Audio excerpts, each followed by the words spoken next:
നമസ്കാരം. മലയാളി വാർത്തയിലേക്ക് സ്വാഗതം. വീണ വിജയനെതിരെ അന്വേഷണത്തിന്റെ ഭാഗമായിട്ട് തിരുവനന്തപുരം വഴുതക്കാട് ഈ പറയുന്ന പിണറായിയുടെ വാടക വീട്ടിലെത്തിയ ഇഡി ഉദ്യോഗസ്ഥരെ ആക്രമിക്കുന്ന സഖാക്കന്മാർ. നമ്മളൊക്കെ വളരെ അത്ഭുതത്തോടെയാണ് ഒരു അന്വേഷണ ഉദ്യോഗസ്ഥരെ ഇത്തരത്തിൽ ആക്രമിക്കുന്ന കാഴ്ച കേരളത്തിൽ കാണുന്നത്. അത്തരമൊരു സംഭവം നടന്ന സമയത്ത് നമ്മൾ ഒരിക്കലും പ്രതീക്ഷിക്കാത്ത ഒരു വ്യക്തി ഈ പറയുന്ന പ്രതിഷേധക്കാരെ തടഞ്ഞു നിർത്തുന്ന കാഴ്ചയും കണ്ടു. അതായത് ഇതേ സന്ദർഭങ്ങൾ കുറച്ചു കാലങ്ങൾക്ക് മുമ്പ് തനിക്കുണ്ടായപ്പോൾ ഒരിക്കലും കൂട്ടുനിൽക്കാതെ പിണറായിക്ക് വേണ്ടി ചത്തു ജീവിക്കുന്ന അല്ലെങ്കിൽ ചത്തുകിടന്ന് പ്രതിഷേധക്കാരെ ശാന്തരാക്കാൻ ശ്രമിക്കുന്ന ബിനീഷ് കോടിയേരിയെ. എന്തായിരുന്നു ബിനീഷിന് പിണറായിയോട് ഇത്രമാത്രം ആത്മാർത്ഥത എന്നുള്ളൊരു ചോദ്യം ഇത്തരത്തിൽ ഉണ്ടായിരുന്നു. ഇപ്പോൾ അതിനുള്ള ഒരു ഉത്തരം വന്നിരിക്കുകയാണ്. പാർട്ടിയിലേക്ക് ബിനീഷിനെ തിരിച്ചെടുത്തതിന്റെ കൂറ് കാണിച്ചതാണ് ഈ കാണുന്ന സന്ദർഭം എന്നുള്ള വിവരങ്ങളാണ് പുറത്തു വരുന്നത്. ബിനീഷ് കോടിയേരിക്ക് പാർട്ടിയിൽ അംഗത്വം പുതുക്കി നൽകിയത് CPM-ന്റെ തീരുമാനം അത് പിണറായിയുടെ നിർദ്ദേശപ്രകാരമായിരുന്നു. തിരുവനന്തപുരം ജില്ലാ കമ്മിറ്റി ബ്രാഞ്ചിലാണ് ബിനീഷിനെ ഉൾപ്പെടുത്തിയിട്ടുള്ളത്. പ്രതിപക്ഷ നേതാവ് പിണറായി വിജയന്റെ ഇടപെടലിനെ തുടർന്നായിരുന്നു ഈ തീരുമാനം എന്നാണ് സൂചന. 3 വർഷത്തിന് ശേഷമാണ് ബിനീഷ് പാർട്ടി അംഗത്വം തിരികെ ലഭിച്ച ആവേശത്തിൽ നിൽക്കുന്നത്. ആവേശത്തിലാണ് സഖാവിനെതിരെ അന്വേഷണമുണ്ട് എന്നുള്ള അല്ലെങ്കിൽ സഖാവിന്റെ മകൾക്കെതിരെ ഒരു അന്വേഷണമുണ്ട് എന്നുള്ള തരത്തിൽ റിപ്പോർട്ടുകൾ പുറത്തു വരുന്നത്. ഒന്നും നോക്കിയില്ല, നിമിഷങ്ങൾക്കുള്ളിൽ പിണറായിയുടെ വീടിന് മുൻപിലേക്ക് ബിനീഷ് ഓടിയെത്തുകയായിരുന്നു. 2021 ലഹരി കേസിൽ അറസ്റ്റിലായതോടെയാണ് ബിനീഷ് കോടിയേരിയുടെ അംഗത്വം പാർട്ടിയിൽ നിന്ന് റദ്ദാക്കപ്പെടുന്നത്. 2020 ബിനീഷ് കേസിൽ നിന്ന് പൂർണ്ണമായി കുറ്റവിമുക്തനായിരുന്നു. പിന്നീട് 4 തവണ തിരുവനന്തപുരം ജില്ലാ കമ്മിറ്റിയിൽ അപേക്ഷ നൽകിയെങ്കിലും അംഗത്വം പുതുക്കി നൽകാതിരുന്നത് വളരെ വലിയൊരു വാർത്തയായി നിന്നതാണ്. SFI അംഗമായിരിക്കെയായിരുന്നു ബിനീഷിന് CPM അംഗത്വം ലഭിക്കുന്നത്. കഴിഞ്ഞ 2020 ഒക്ടോബറിലാണ് ബാംഗ്ലൂരുവിൽ മയക്കുമരുന്ന് കേസുമായി ബന്ധപ്പെട്ട സാമ്പത്തിക ഇടപാടുകളിൽ ബിനീഷ് കോടിയേരി എൻഫോഴ്സ്മെന്റ് ഡയറക്ടറേറ്റിന്റെ പിടിയിലായത്. പിന്നാലെ ബിനീഷിന്റെ പ്രാഥമിക അംഗത്വം CPM ഔദ്യോഗികമായി മരവിപ്പിക്കുകയായിരുന്നു. ഇതിനു മുൻപ് 2001 മുതൽ 2020 വരെ തുടർച്ചയായി 2 പതിറ്റാണ്ടോളം ബിനീഷ് പാർട്ടിയിൽ അംഗത്വമുള്ള ആളായിരുന്നു എന്നതൊക്കെ അപ്പോൾ വലിയ രീതിയിൽ ചർച്ചയായി. എന്തായാലും ഇത്തരത്തിൽ പിണറായിയെ തൊട്ടാൽ ഞങ്ങളൊന്നും ചുമ്മാതിരിക്കില്ല എന്ന് പറഞ്ഞുകൊണ്ട് ഒരു ഭീഷണി സന്ദേശം ഇപ്പോൾ കേരള വ്യാപകമായിട്ട് വരുന്നുണ്ട്. ഇവിടെ നീതിന്യായ വ്യവസ്ഥയ്ക്കോ നിയമ സംവിധാനങ്ങൾക്കോ ഒക്കെ പുല്ലുവില കൽപ്പിച്ചുകൊണ്ടാണ് ഒരു പറ്റം ഗുണ്ടാ പ്രവർത്തകരെ പോലെ CPM പ്രവർത്തകരും സഖാക്കന്മാരും പ്രവർത്തിക്കുന്നത് എന്നുള്ളത് നമ്മൾ കണ്ടു കഴിഞ്ഞു. പക്ഷേ എത്തരത്തിലൊക്കെ പ്രതികരിച്ചാലും പ്രതിഷേധിച്ചാലും പേടിപ്പെടുത്തിയാലും നിയമത്തിന്റെ വഴിക്ക് തന്നെ പോകും എന്നുള്ള റിപ്പോർട്ടുകളാണ് പുറത്തു വരുന്നത്. CMRL എക്സാലോജിക് സാമ്പത്തിക ഇടപെടലിന്റെ അന്വേഷണത്തിന്റെ ഭാഗമായിട്ട് മുഖ്യമന്ത്രിയായിരുന്ന പിണറായി വിജയന്റെ ഇപ്പോഴത്തെ പ്രതിപക്ഷ നേതാവായ പിണറായി വിജയന്റെ മകൾ വീണ വിജയനെതിരെ എപ്പോൾ വേണമെങ്കിലും ഒരു അറസ്റ്റ് ഉണ്ടാകും എന്നുള്ള റിപ്പോർട്ടുകൾ പുറത്തു വരികയാണ്. അതിന് തക്കതാകുന്ന ഈ അന്വേഷണ തെളിവുകൾ ഇപ്പോൾ EDയുടെ കയ്യിലുണ്ട് എന്നുള്ള സൂചനകളാണ് പുറത്തു വരുന്നത്. എന്തായാലും ED അതിവേഗത്തിലാണ് ഇപ്പോൾ നീക്കങ്ങൾ നടത്തുന്നത് എന്നുള്ള സൂചനകൾ പുറത്തു വന്നു കഴിഞ്ഞു. കഴിഞ്ഞ ദിവസങ്ങളിൽ കൊച്ചിയിലും തിരുവനന്തപുരത്തുമായിട്ട് നടന്ന പരമ്പര റെയ്ഡുകളിൽ കേസിൽ ആധാരമായിട്ടുള്ള കള്ളപ്പണ ഇടപാടുകളുടെ നിർണായക തെളിവുകൾ ലഭിച്ചതായാണ് എൻഫോഴ്സ്മെന്റ് ഡയറക്ടറേറ്റ് നൽകുന്ന സൂചന.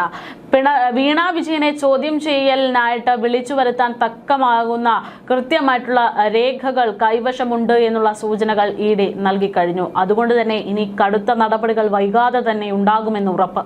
പരിശോധനയിൽ കണ്ടെത്തിയ ഡിജിറ്റൽ തെളിവുകളുടെയും ബാങ്ക് അക്കൗണ്ടുകളുടെയും പ്രാഥമിക വിശകലനം കൊച്ചി സോണൽ ഓഫീസ് പൂർത്തിയാക്കി കഴിഞ്ഞെന്നാണ് സൂചന.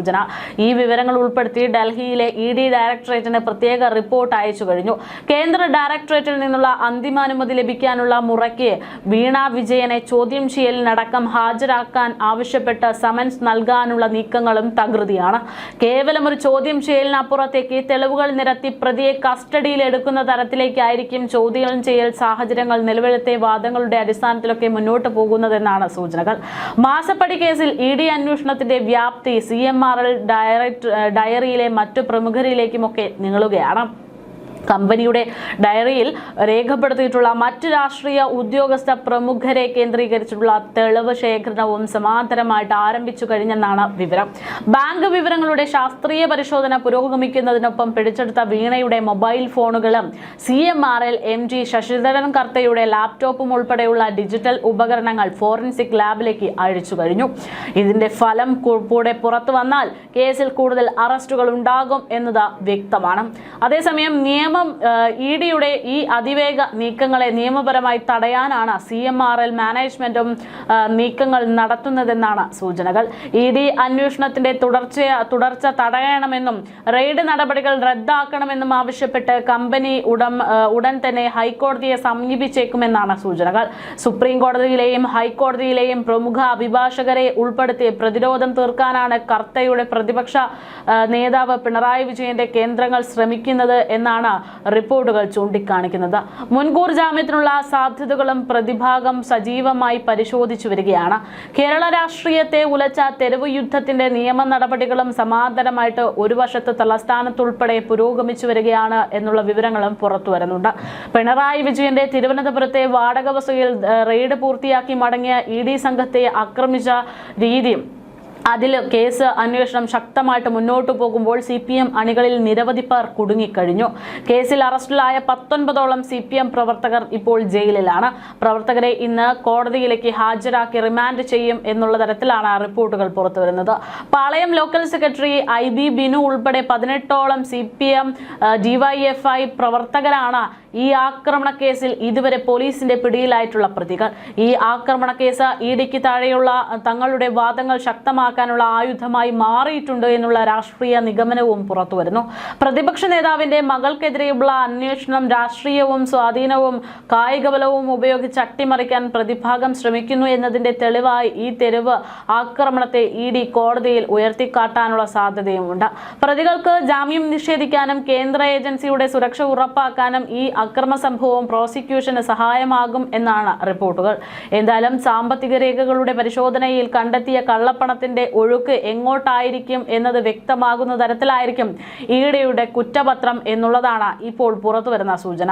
എക്സാലോജി കമ്പനി നൽകാത്ത സേവനത്തിനാണ് CMRLൽ നിന്ന് പണം കൈപ്പറ്റിയതെന്ന് ആദായ നികുതി തർക്ക പരിഹാര ബോർഡിന്റെ കണ്ടെത്തൽ. അതിനു പുറമെ ഈ പണം വെളുപ്പിക്കൽ, ബാങ്ക് അക്കൗണ്ടുകളിൽ ദുരുപയോഗം ചെയ്തു എന്നുള്ള ശക്തമായ തെളിവുകളടക്കം ഇഡിക്ക് ലഭിച്ചതായിട്ടുള്ള സൂചനകളാണ് പുറത്തുവരുന്നത്. വരും ദിവസങ്ങളിൽ കേരളം സാക്ഷ്യം വഹിക്കാൻ പോകുന്നത് സമാനതകളില്ലാത്ത ഒരു നിയമ പോരാട്ടമായിരിക്കുമെന്ന് ഇതിലൂടെയൊക്കെ വ്യക്തമാകുകയാണ്. CMRLന്റെ ഹൈക്കോടതി ഹർജിയും വീണ വിജയന്റെ ചോദ്യം ചെയ്യലും അറസ്റ്റ് സാധ്യതകളും പ്രതിപക്ഷ നേതാവിന്റെ രാഷ്ട്രീയ ഭാവിയെ പോലും സ്വാധീനിച്ചേക്കാം എന്നുള്ള ആശങ്കയും നിലവിലുണ്ട്. കേന്ദ്ര ഏജൻസിയുടെ പഴുതടച്ചുള്ള നീക്കങ്ങൾക്ക് മുന്നിൽ രാഷ്ട്രീയ പ്രതിരോധങ്ങൾ എത്രത്തോളം ഇനി ഫലപ്രദമാകും എന്നത് കണ്ടറിയണം.